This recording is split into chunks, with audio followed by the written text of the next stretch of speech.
Hi. So, what I'm doing today to be more eco-friendly, to help out the environment, and kind of fix some issues, especially during COVID when it's hard to find food, is I'm growing my own food for some of the staple things that I use in my own diet. So for me, I don't eat a lot of fruit. Uh, you can plant your own fruit. I looked up how to do that. You pretty much just harvest the seeds, whether it's cherries, doesn't matter, berries, any kind of thing. If it's berries, you squish them. All of the fruit has seeds. You just need to harvest them, um, rinse them, but don't dry them, and then kind of like put them in the bottom of a cup, let them soak, just keep them like mildly wet for a couple days, and after about a week, you can plant them, and they may grow, they may not. That's kind of why fruit has so many seeds. Is it may be a successful batch, it may not be a successful batch. Same thing with herbs. Herbs, all you have to do is cut off the top of the herb plant, and then you can just put that in a cup of water, like an inch of water. And once the root systems are 2 inches long, which takes about 3 weeks, you can transport them into soil, and they will grow, and you'll have your own herbs that you want to use. But what I'm going to be focusing on mainly is just the vegetables that I use every day and kind of things that are staples in my diet. So that's going to include 6 things today. It's going to include potatoes, tomatoes, peppers, and all peppers are the same, the way you harvest them and plant them, that is, garlic, onion, and lettuce. So that's kind of the bulk of what I eat in my vegetables, and I'm going to plant my own garden, and I'm going to show you the process of how to just go buy stuff from the supermarket, and then just plant your own vegetables. So let's get started on it. So here we have the said items.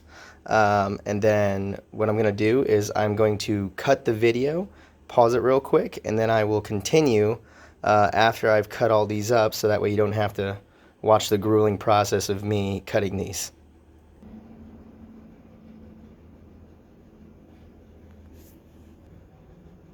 All right, so I think I figured it out finally. We are back. I've done all the cutting, so we'll go ahead and I'll start describing what you need to do once you've cut it in this particular way. So the first thing we will take out is the potato. So pretty much all you're going to do is go ahead and cut it in half. And then what you're going to do is you're going to see the little indents here in the potato. Those are called the eyes. All right, and that's where the root systems come out. And what you want to do, though, is when you put it in the soil, you're going to put it face down with the eyes facing up. So you can put both in, as many potatoes as you want. You'll put them eyes up, the white belly side down in the soil. You'll cover them, you'll keep them moist, you'll water them every single day, and they will start to grow some potato plants. The next is the tomatoes. So what you're going to do with the tomato, they have hundreds of seeds inside of them. If you look inside, hundreds of seeds. You don't need to harvest those. The tomato actually works as a fertilizer for the seeds if you plant it. So you want to take the top end of the tomato plant. What you're going to do is put it face down in the soil, and then you're just going to cover it. It's that simple. And then the tomato rotting under the ground is actually going to give fuel and fertilize the soil and let those seeds grow. Same thing with any plant that has a lot of seeds. That's for a better chance at survival. So the more tomatoes you actually do this with, the better your chances are of getting tomato plants. Because there's so many seeds, there is a higher likelihood that the seeds will not grow. That's why it has so many seeds. So next is the pepper. Peppers are actually very resilient. There's not much you need to do.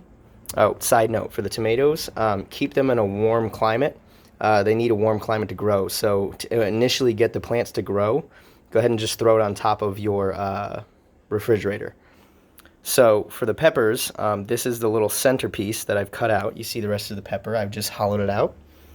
You're going to take this centerpiece and you're going to scrape out all those seeds. And then what you're going to do is you're going to completely dry them. You're going to rinse them and dry them. And then all you do is once they're dry, just literally just throw the seeds right into soil. Peppers are a very, very durable plant. It will grow pretty much anywhere. That's why they're so popular in India and desert-like areas where it's hard to grow crops. But you can do this with jalapenos, you can do it with habaneros, literally any kind of pepper. I just did it with a bell pepper. But just harvest the seeds, dry them, throw them in some soil, and you water them literally maybe once a week, and you'll get some peppers. Onions are a tad bit tricky. You're not always guaranteed to get an onion plant from an onion. That's just the way it goes. But if you want, you cut off, there's the root or the bottom of the onion, and then there's the top end of the onion that we're not going to use. All right, so the top end has all that fun stuff on it. The bottom end has that stubby knoll on the bottom that's going to look like there's soil. It's because that's where the roots were. You need to cut out this base bottom square, kind of like a 2-inch square, and you're going to plant this face up in the soil. You don't need to let it dry. You just want to get it as exposed as possible because this is the root.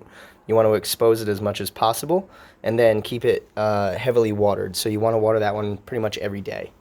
And then the last thing is lettuce. Again, a very, very durable plant.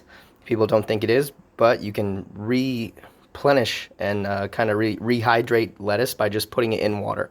It will soak up the water around it and replenish. Same thing, we're going to kind of hack out this cube at the bottom at the base where the root is. The rest of the lettuce is over there. Feel free to eat it.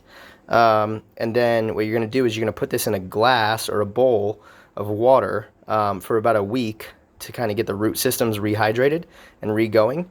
You may need to cut off a few of these leaves and kind of re-expose the base root and then cut off this dead stem. But that's simple enough. You just cut off the very bottom and it'll kind of expose fresh root base. Keep it in a cup or a bowl of water for about a week. Same thing with herbs, same thing with everything else. Once it starts growing a tad bit, then you can just take it and replant it in some soil and you will have lettuce. So that's just a simple term of kind of like what I eat in my daily diet. I eat a lot of potatoes, tomatoes, peppers, onions, lettuce. You can do a lot of things with those. So that's why I kind of covered them because they're kind of like the American staple diet for vegetables. Oh, I almost forgot my garlic. It was hidden by the onion. Garlic is like my favorite thing ever. Literally, just take the garlic bud, the clove here. It's got a bunch of different flowers in there. This is the garlic flower itself. It's just a piece of the clove there. And this is just as simple as anything. You literally just take this root side, this dark side, this thick, so it's a little bit harder on the bottom, and then there's a fine flowery tip. Take the bottom side here, and you're going to plant that face down in the soil. You can do as many as you want. You just stick it down in the soil and water it every day, and you will get garlic. So, yeah, that's just some simple things that I'm going to start doing to help save myself some money during COVID, during everything else, and to help the environment out a little bit. So, thank you for watching.